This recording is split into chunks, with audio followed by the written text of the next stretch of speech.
Paradigma pemikiran pendidikan Islam. Selamat menyaksikan. Paradigma pemikiran pendidikan Islam. Yang pertama yaitu paradigma tradisional. Dalam konteks saat ini, pendidikan tradisional sering menjadi pembahasan yang serius, mengingat tergerusnya budaya ketimuran yang dipengaruhi oleh budaya barat.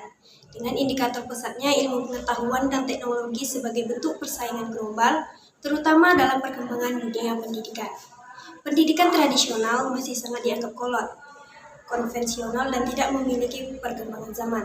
Tetapi pada sisi lain, pendidikan tradisional pada kenyataannya memiliki akar yang kuat yang ikut serta membangun peradaban manusia.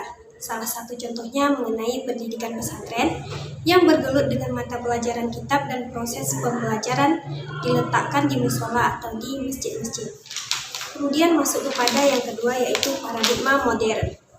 Pesatnya perkembangan pengetahuan dan teknologi dewasa ini memberikan dampak yang signifikan dalam suatu perubahan, baik perubahan terhadap pola berpikir maupun dalam bentuk tindakan. Perubahan itu sendiri tidak terlepas dari bentuk pemikiran dan peradaban manusia, apakah bentuk tersebut mengarah kepada sesuatu yang positif ataupun mengarah kepada sesuatu yang negatif.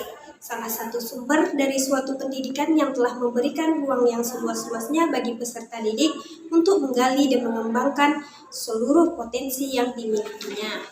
Paradigma New Modernis. Kalangan neomodernis untuk memahami ajaran-ajaran dan nilai-nilai mendasar dalam Al-Quran dan Al-Sunnah harus berupaya mengikat sertakan dan mempertimbangkan khasanah intelektual muslim klasik serta mencermati kesulitan-kesulitan dan kemudahan-kemudahan yang ditawarkan oleh dunia teknologi modern. Jadi, model ini selalu mempertimbangkan Al-Quran dan Al-Sunnah, khasanah pemikiran Islam klasik, serta pendekatan-pendekatan keilmuan yang muncul pada abad ke-19 Masehi dan 20 Masehi. Pemikiran ini sering dikemandangkan adalah Al-Muhadzab, A'la Al-Qadim, Al-Salih, wa Al-Ahzu bi Al-Jadid, Al-Aslah, yakni memelihara hal-hal yang baik yang telah ada sambil mengembangkan nilai-nilai baru yang lebih baik. Masuk poin D, paradigma liberal atau aliran kiri. Paradigma pendidikan liberal yang bermuara pada semangat modernisasi dibuat justru mengutamakan kebebasan individu. Lahirnya fenomena modernisasi sebenarnya merupakan suatu gerakan protes terhadap kekuasaan gereja yang dianggap berlebihan. Adapun filsafat pendidikan yang mewarnai paradigma pendidikan liberal adalah filsafat pendidikan kolektivis dan eksistensialis. Pemikiran pendidikan Islam. 1. Pemikiran pendidikan Muhammad Abduh. Muhammad Abduh lahir pada tahun 1849 Masehi. Nama lengkapnya Muhammad bin Hasan Khairullah. Lahir di desa Mahlat Nas di Kabupaten Al-Buhairah, Mesir. Ayah Muhammad Abduh bernama Abduh Hasan Khairullah, berasal dari Turki dan telah menetap lama di Mesir. Ibu Muhammad Abduh bernama Junainah binti Utsman Al-Kabir. Jika ditelusuri asal-usul keluarga, Junainah berasal dari keturunan bangsa Arab yang silsilahnya sampai kepada Umar ibn Al-Khattab.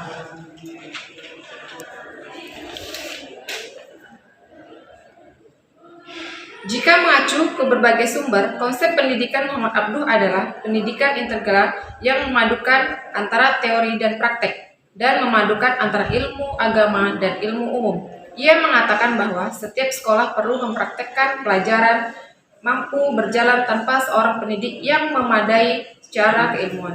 Di samping memadai dalam hal akhlaknya, Abduh mengatakan, dalam mengukur kompetensi para pendidik, maka akhlak dan kemampuan dalam pendidik yang menjadi tolak ukurnya. Pemikiran pendidikan Fazlur Rahman. Fazlur Rahman lahir pada tanggal 21 September 1919 di daerah Hazara, anak benua India, yang sekarang terletak di sebelah barat laut Pakistan.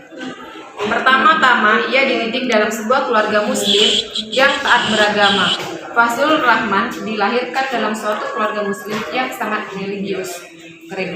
Kereligius itu dinyatakan oleh Fazlur Rahman sendiri yang menyatakan bahwa ia mempraktekkan ibadah-ibadah keislaman seperti sholat, puasa, dan lainnya tanpa meninggalkannya sekalipun.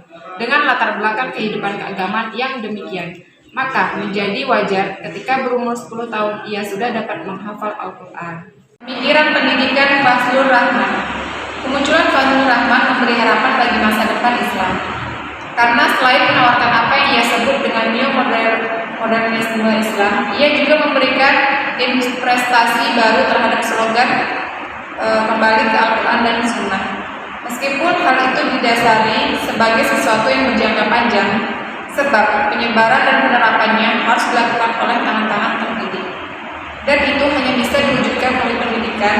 Rahman menegaskan bahwa pembaruan Islam bagaimanapun yang harus dilakukan mestilah dimulai dengan pendidikan.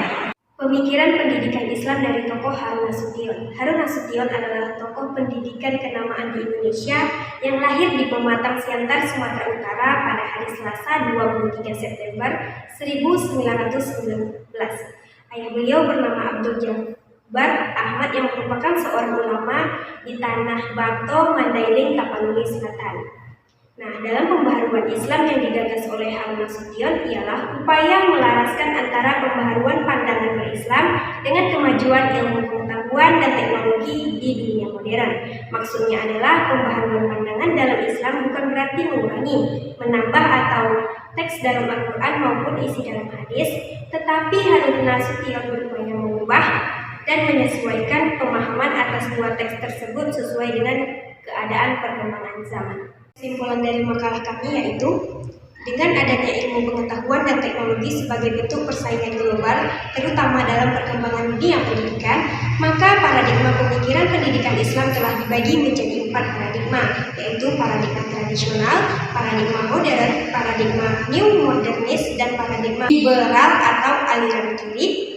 Begitupun pemikiran pendidikan Islam yang ada di makalah kami didasari oleh paradigma tokoh-tokoh yaitu Muhammad Abduh, Fazlur Rahman, dan Harun Nasution. Sekian presentasi dari kami.